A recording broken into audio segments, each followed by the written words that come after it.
Good morning. As we go to the Chitats of today, we're holding in the portion of Shemais, we're holding the sixth reading of that portion, chapter 4, verse number 18.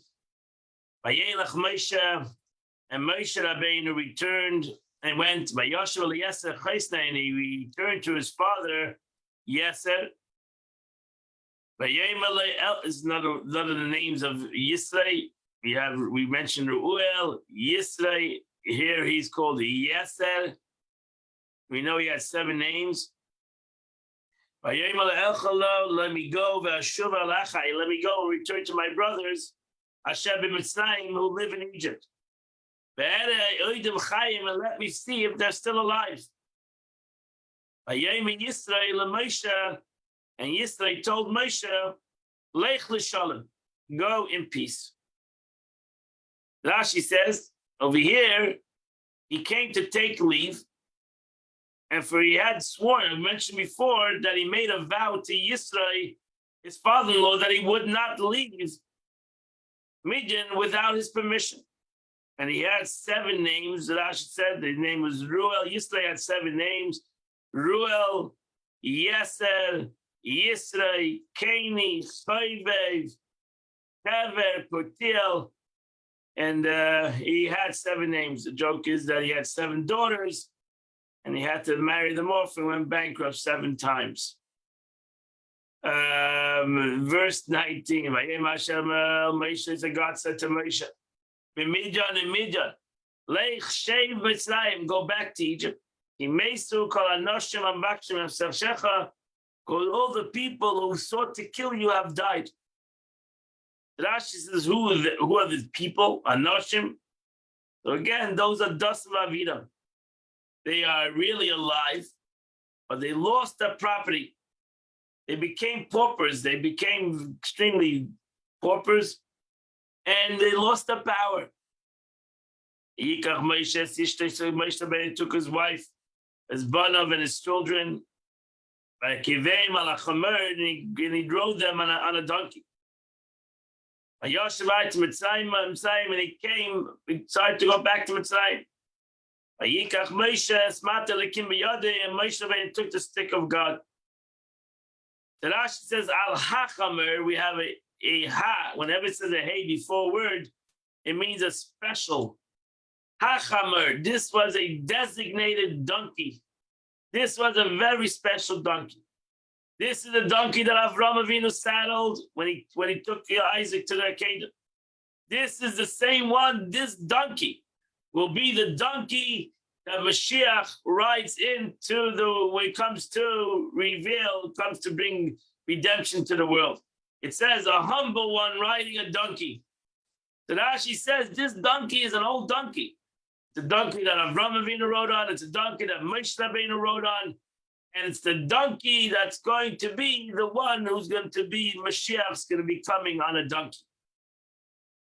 Verse 21. On his way going back to Mitzrayim, God revealed himself to him and said, hey, you will see all the signs that I put in your hands. You'll do these signs before the Pharaoh. But I will strengthen his heart.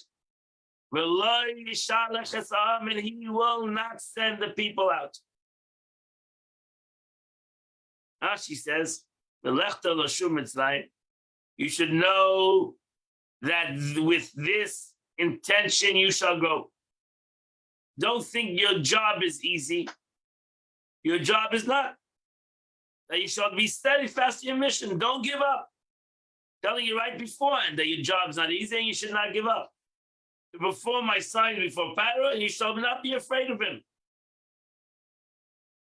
She says the next Rashi that I placed in your hands. He did not say this in reference to the three mentioned signs. But he not commanded that Moshe, to do them before Israel. And so what is he talking about? In order that they will believe him. And we don't find that he performed them before Pharaoh. But regarding the sign that are destined in your hands in Egypt, such as when the Pharaoh speaks to you, ask you 4 signs, Do not wonder that what is written, that I placed, meaning implying the past tense, because this is what it means. When you speak to him, I've already placed them in your hands. So the Moshe, God tells the Moshe Rabbeinu, everything is in your hands. I've placed everything in whatever you have to do with Pharaoh. You have the capability, it's in your hands. It's up to you. And don't give up your mission and make sure you do what you do need to do to the Pharaoh.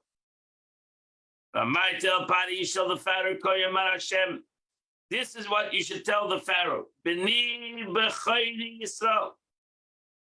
My firstborn son is Israel. What does that mean? Rashi says, when you say what, and you shall say to the Pharaoh, when you hear that his heart is hard and he refuses to send Israel, say to him thus: my firstborn Israel is an expression of greatness, similar to I too shall make him firstborn. This is a simple meaning. But the Medrashic interpretation is here, the Holy One, blessed be, acknowledge the sale of the birthright. Here is when God says that Yaakov Avinu is the firstborn. It took Galus Mitzrayim. It took the exile in Egypt for God to say Yaakov is the firstborn. The Yaakov which Yaakov took from Esav. So you tell the Pharaoh you're starting up with God's firstborn. So I say to you, since he is the firstborn of the Jewish of God, send my firstborn. I want to serve me. What is he doing in slavery? Came to the world to serve the Eibishter. But the self-understood, the Pharaoh is not going to, he's going to refuse. Behold, I'm going to slay your firstborns. Here God says right away the 10th commandment, the 10th plague. I'm coming here in the message of HaKadosh Baruch Hu. Send my son. That is the last plague, Rashi said, the 10th plague. But he warned the Pharaoh about it first, because it was the most severe plague. And that's what the Torah says, behold, God deals with lofty in his power. Therefore, he teaches like him. A man of flesh and blood who speaks to avenge himself against his fellows conceals his plan, so they will not seek rescue. But the Holy One, blessed be he, deals with lofty with his strength, and no one is able to escape his hand except by returning to him, by repenting. So therefore God says right away to the Pharaoh, I'm going to slew, every firstborn is going to die. Realize I have nothing to hide. This is what's going to happen. Therefore he teaches him about possible punishment and warns him to repent. The Eibishter says, I have nothing to hide. I have no plans. This is the outcome. And if you don't follow, this is what's going to happen. Verse 24, they were on the journey and they stopped in an inn. And the Lord met him there. And he wanted to put Moshe Rabbeinu to death. Moshe Rabbeinu was on his journey. The Moshe, because Moshe Rabbeinu, the Malach, the angel that was going with him, wanted to kill him. Because he neglected to circumcise Eliezer, his son, second son. Why didn't circumcise him? Because he neglected. He was to be punished with death. Was taught in the Brais. Rabbi Yehuda said, God forbid Moshe Rabbeinu did not neglect it. But he reasoned, shall I circumcise and go on to the road? He just was born. So he said, listen, I have a command to circumcise my son. I have a command by God to go right now. So what do I do? So he stood to him and said, you know what? I'll go right now. And when I get to Mitzrayim, I'll circumcise my son. I'm not going to circumcise on the way because that's a dangerous thing. Shall I circumcise him and wait 3 days? The only one blessed be commanded me, go return to Egypt. So Moshe Rabbeinu hurried to Egypt, attempted to circumcise others upon his return. Why then was he punished with death? Because first he busied himself with details of lodging. If you're such a hurry to go to Egypt, why do you stop in an inn? Why do you stop in a hotel? So the angel of God said, listen, this guy's not such in a hurry. Seemingly he has time to stop in an inn. So therefore the angel turned into sort of a serpent and swallowed Moshe from his head to his thighs, and then spit him out and swallowed him from his feet to his private parts. Tzipora therefore understood that it was because of the Tzipora, his wife, realized what this snake is telling him, what this angel is telling them, that you did not circumcise your child. Now, we see when Moshe was busy with the snake, Atika Tzipora tzara. So Tzipora took a sharp stone. Atichas es ervos b'na, she circumcised her son. Ataga b'raglo, and she took the foreskin and she threw it at his feet. Atema kichtan daman atali. He said, you are a bridegroom of blood to me. So she threw it at the feet of Moshe. Atema b'na, she said to her son, you are the cause of my bridegroom would almost be murdered. You are me as a slayer. You're like an aggressor. Ayarif mimenu. So the snake released him. Az amra. She then said, Chastan damal amalos. A guardian of blood concerning the circumcision. Rashi says she released him. She understood that it was because of the circumcision. It's not because of the kid. It's because of Moshe Rabbeinu who didn't circumcise. Amra chastan damal amalos. My bridegroom would have been murdered because of the circumcision. Amalos advar amalos concerning the circumcision.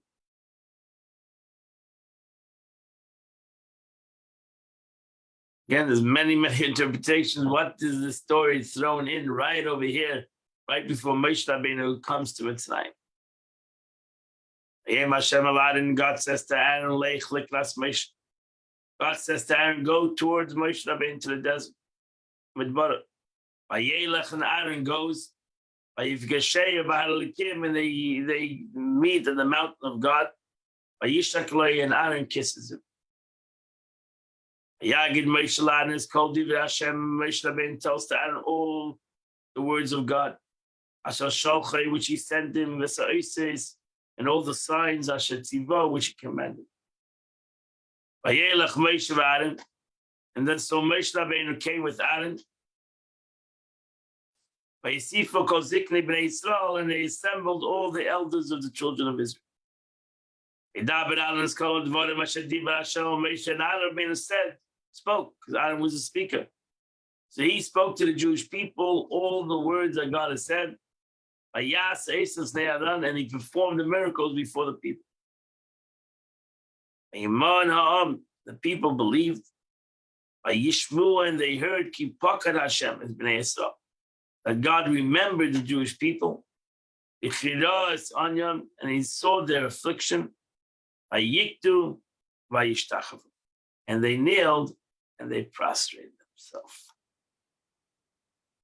And that completes the Chumash for today. We can now go to the Tanya of the day. We're in chapter 13 of Tanya. And the Alter Rebbe is establishing to us the concept of a Beinoni. What is a Beinoni? And the Beinoni is the one that never did a sin in thought, speech, and action. But he didn't vanquish his Yetzer Hara. He did not transform his evil inclination. And since he didn't transform his evil inclination, he might even be a person who's put his evil inclination to sleep, whether it's a person that put his evil inclination to sleep in a time of prayer or a time of learning, or whether it's a person that put his evil inclination to sleep a whole day and a whole lifetime, like Rabba. who thought by mistake that he was a Beinoni because his evil inclination were totally asleep. But he didn't realize, he thought maybe he still had evil within him. So the Alter Rebbe explained before, because a tzaddik transforms evil. And the proof that a tzaddik transforms evil, because this tzaddik hates Ra. Hates Ra, hates evil, but tachlis. It's something that is an abomination to him. It's something that's totally, he has no want of it. He hates it. He's disgusted by evil. Well, the Beinoni is not disgusted by evil because he has evil. And therefore, he's not disgusted by it. He doesn't allow it to exist in his mind. He doesn't allow it to exist in his speech, and he doesn't allow it to exist in his action. Now, remember before the Alter Rebbe explains, if you don't have total hate and disgust of evil, is because you have the love of evil. So if you have a little bit of love of evil, shows that you don't have the love of God completely.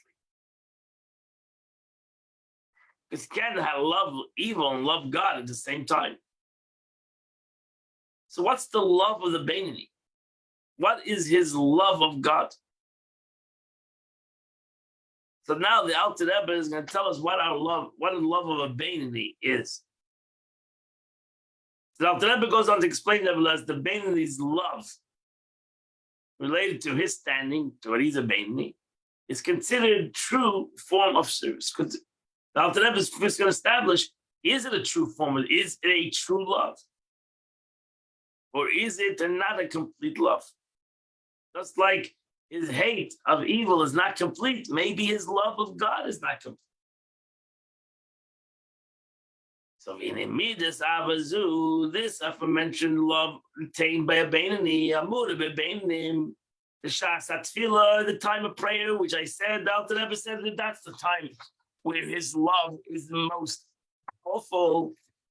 Idea Scabas and Evgelikis through his preponderance, through his strength of his godly soul, that he overpowers his animal soul, because the godly soul at the time of prayer is in a focus of love of God. So even the Beinoni, when he is at the time of prayer, is in total love of the Eibishter, his love, his love in a time of prayer, in comparison to a tzaddik's love, which a tzaddik serves God in complete truth, in the truest manner of truth. That's emes lamite, double expression of truth. In the truest manner of truth,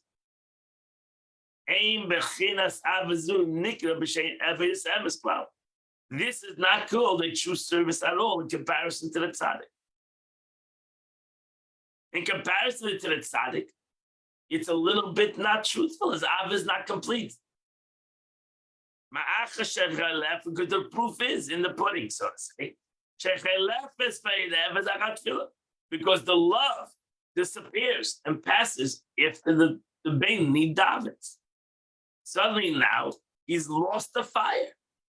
If he has lost the fire, then that shows you that the fire is not real. Fire should be real 24/7.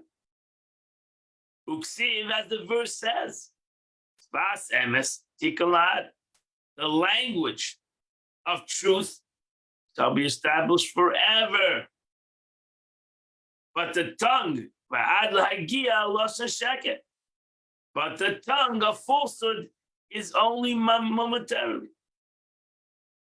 Thus, truth refers to something immutable. The temporary and passing are not considered true. Same applies here as well. Since the Beinoni's love of God is felt only during prayer and disappears afterwards, it does not measure up to the truest sense of truth, the perfect truth attained by a tzaddik. So maybe the Beinoni should feel bad.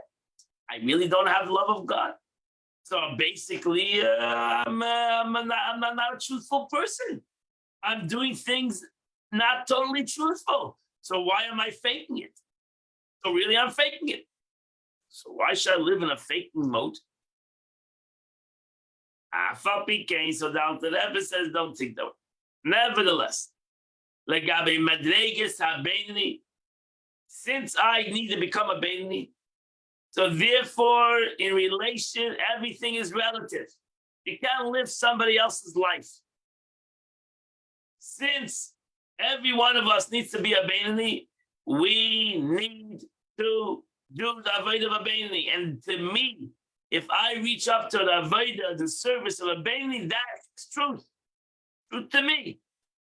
Might not be truth to a tzaddik, but it's truth to me. And I didn't even live my truth. This level of regarding is as a truly perfect avodas tama. That's the Hebrew word over here, avodas tama, a perfect service. Be'emes lamite, in their level of truth. Again, the Alter Rebbe uses the same words. Emes lamite, in truth of truth. Shelahem, that is to them. Every person needs to live their truth. There is a greater truth, self-understood, truth of God. And there is every one of us truth, our own truth. We need to live our truth. What is my truth right now? I have to be truthful. Not for somebody else, but for myself. I need to know what is my truth. Ish kefi madreges aben. Each man relative to his standing in the category of a Beni, as mentioned earlier, the rank of Beni is subdivided many levels.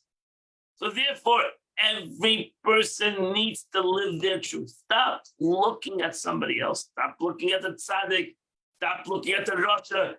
Look at you. I need to look at myself. And if I'm living my truth and I'm truthful, because I know if I'm truthful now, I'm faking it, then that is true. And the Alter Rebbe says, and therefore,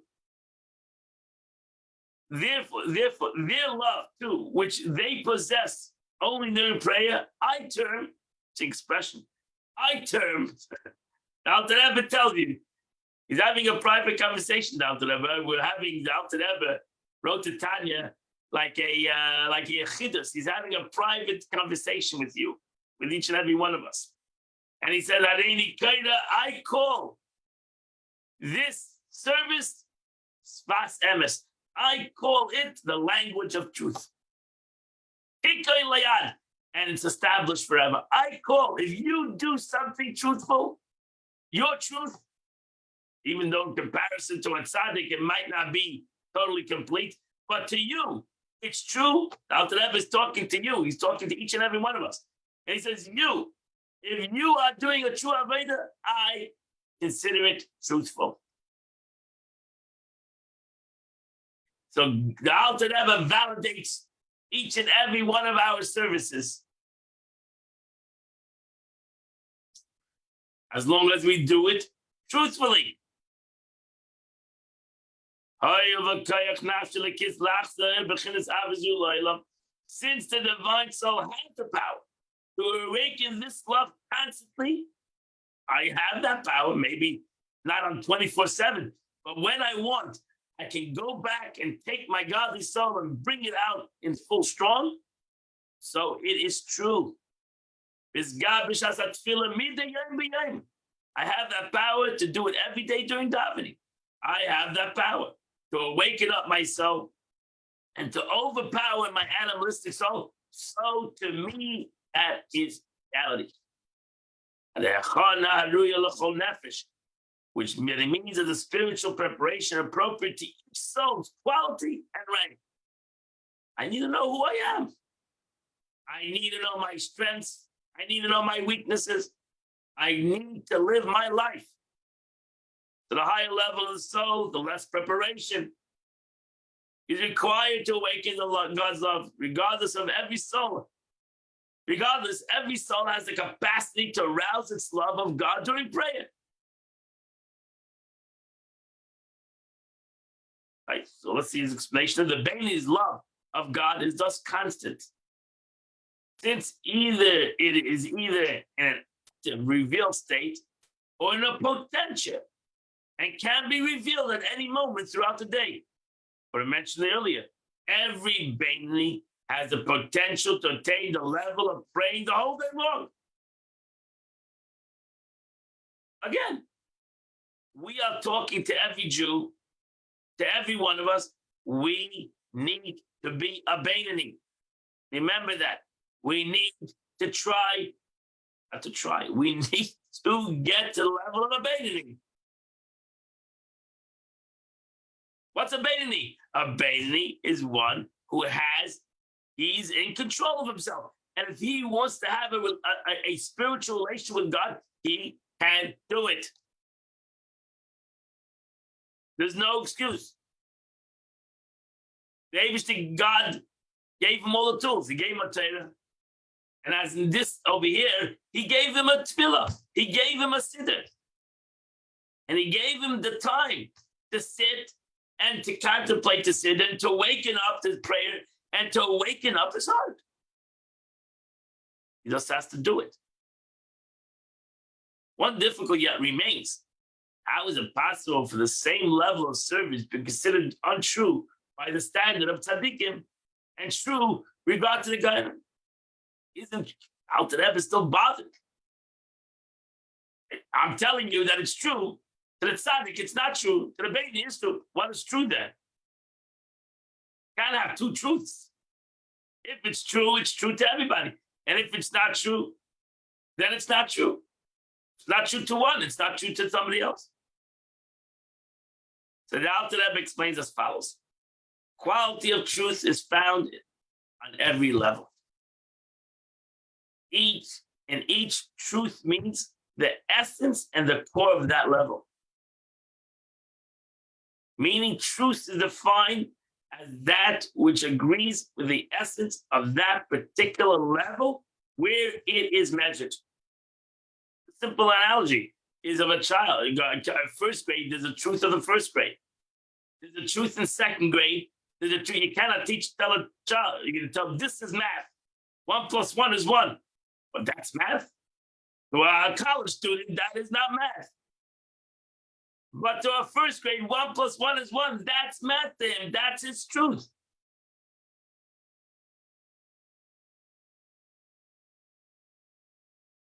So every level has its truth, meaning that self-understood, that everybody understands, that needs to mature. He needs to go higher. So at the higher level that he's going to go, then the lower level is going to become untrue. But when he was in that level, it's totally true.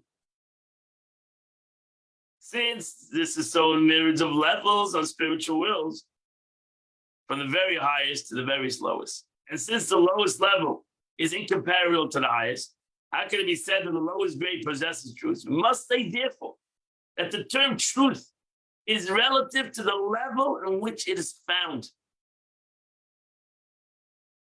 That each grade has its own core of truth. Things that are true if they agree with the essence of their own level, and is untrue if they do not. They need not agree with the higher level to be considered true.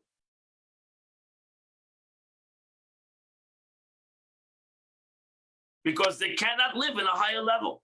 So at the level that they need to live on, and that's why, again, Alter Rebbe says this many times, that for surely to obey, everybody needs to be in their truth.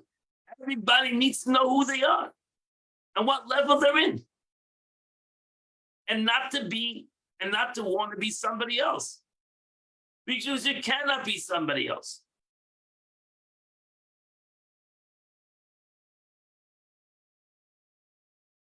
So therefore, a person cannot say, you know what, I'm not a good person because I'm not that other person. That's not true. Then there's nobody truthful. Then even the higher person will say, you know, there's somebody's higher than me. So there's no truth. That's not the way it works. The Eibishter put the world into many, many levels, and everybody is different, and everybody has their personal truth. What are they capable to do and what they're not? As long as they're truthful. That's why the Eibush says, Anechi Hashem, I'm your God, in a singular, because the Eibush has a relationship with every single one of us. And he doesn't want us to be somebody else. He stamped and created me to be me and to have a personal relationship with me.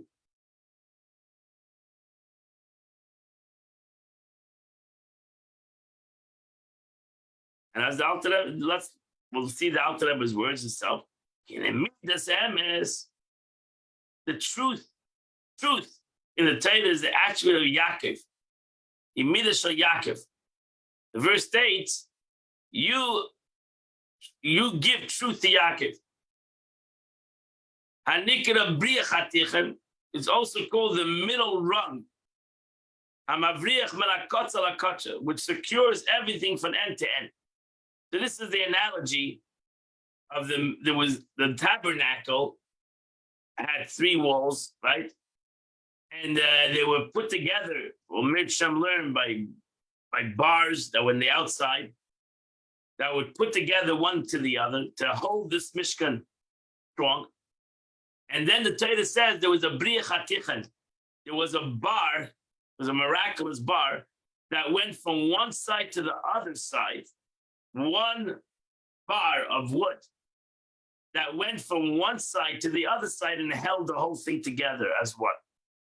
Called the briach hatichan, the middle bolt.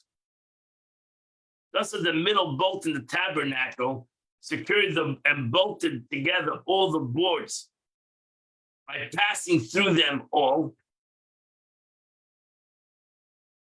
So Yaakov Avinu is the middle rung. So we say in Kabbalah, Avram is Chesed, Yitzchak is Gevura, Yaakov is the middle rung, right? So Avram is to the right, Yitzchak is to the left, Yaakov is the middle rung. He's the one that brings it together. He's the one that unites it all. Because Yaakov Avinu is emes. So therefore, Avram Avinu that's chesed can have a Yishmael. So it's something that's out of the system. Yitzchak, that's Gevura, severity, can have an Esav, something that's out of the system. Yaakov is emes. And emes unites everything. Emes says that everything could be in the system. Everybody can be in the system. That's emes. Emes says, God says, nobody's out of the system. I can handle everybody.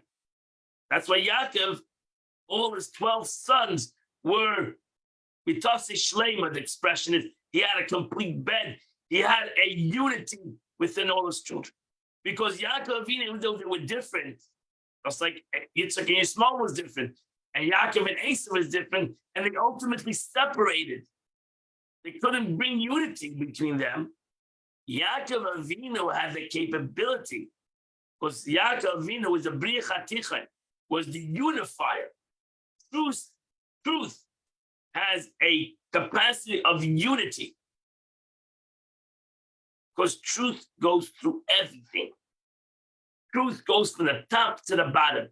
Truth can handle all kinds of entities, as long as they are all searching and connecting to the truth.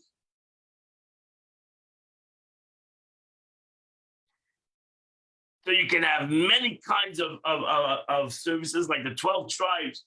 It's symbolic to the 12 different avenues that are trying to connect to the truth, and the truth takes them all in.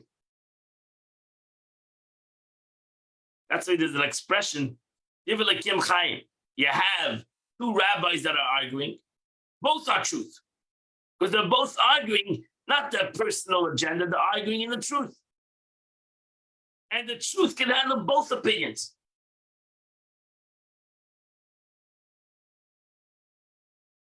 There can be 2 opinions that are opposite, they're both truthful, because they both have a concept of truth in them. The spiritual term, this means the attribute of truth passes from the highest gradation of levels to the end of the lowest grades. And each level, it passes through the central point of a particular level,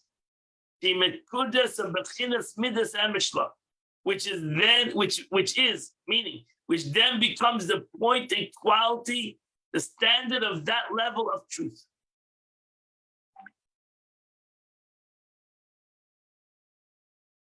So every single level, as it grows, has a concept of truth.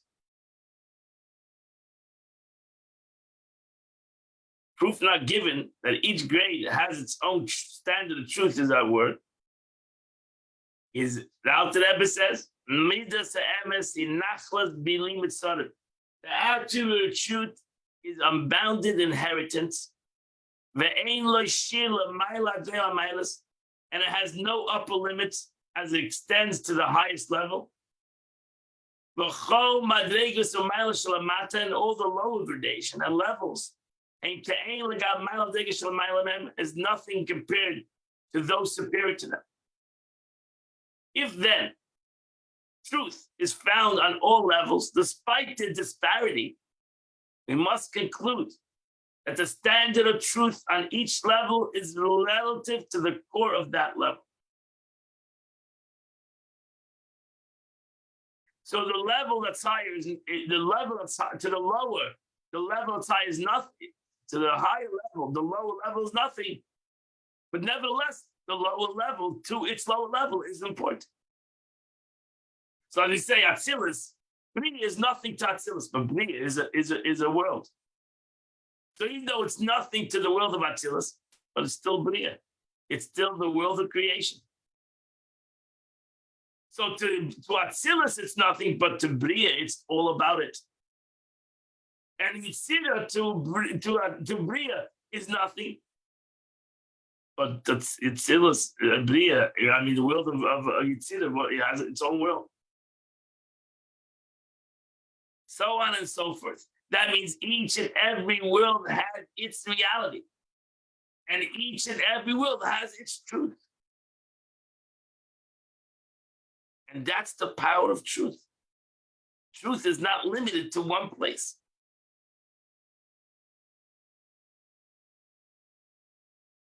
As is known to students of Kabbalah, the quality that is the head and the intellect, the highest level within the lower grades is inferior to the sole of the feet, the very lowest level within the higher grades. That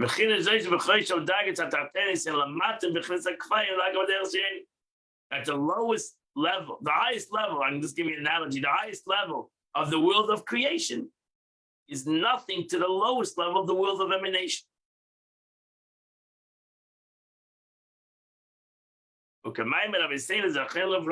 sages say the feet of the highest surpass all those levels, lower than them, including the highest degree within the lowest level. So the attribute of truth then is measured according to the standard of each level. We thus conclude that the divine service of Rabbeinu is true service relative to their level. Although when they compare to the service of Deacon, they're not considered true, since it surpasses after prayer, that is a true statement, but it's still true to them, because they're not at that level. They're at the level of a Beinoni, and they're not at the level of a tzaddik. So stop looking at other levels. Look at your level. Look at where you stand, not where you could have stand, should have stand, would have stand. You need, every single one of us needs to look at where we are right now and try to have a perfect service of God and world and human, etc., etc. Be a complete person today.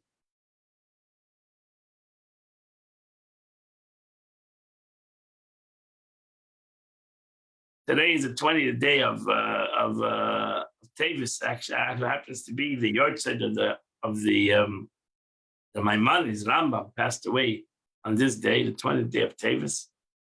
The Tillim of the day is chapter 97 to chapter 103 in the Psalms. You do those chapters, you would do the chitas of the day. I hope and I pray that all of you will learn chitas tomorrow on Shabbos by yourself, and in Mitzvah Hashem, we'll all come together on Sunday morning and we'll start again to learn the day together on this form. I wish you a wonderful, beautiful Shabbos, and inshallah see you here. Maybe